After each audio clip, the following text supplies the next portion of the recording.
സങ്കീർത്തനങ്ങൾ 111. അത്ഭുതങ്ങൾ പ്രവർത്തിക്കുന്ന കർത്താവ്. കർത്താവിനെ സ്തുതിക്കുവിൻ.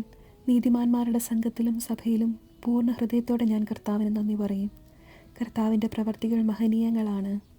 അവയിൽ ആനന്ദിക്കുന്നവർ അവ ഗ്രഹിക്കാൻ ആഗ്രഹിക്കുന്നു.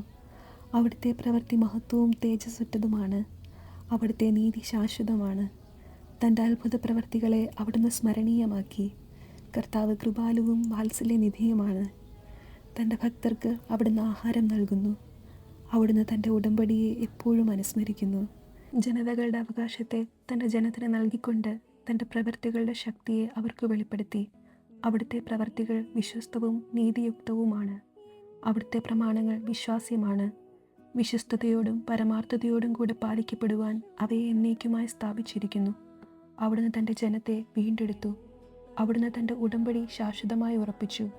വിശുദ്ധവും ഭീതിദായകവുമാണ് അവിടുത്തെ നാമം. ദൈവഭക്തിയാണ് ജ്ഞാനത്തിൻ്റെ ആരംഭം. അത് പരിശീലിക്കുന്നവർ വിവേകികളാകും. അവിടുന്ന് എന്നേക്കും സ്തുതിക്കപ്പെടും.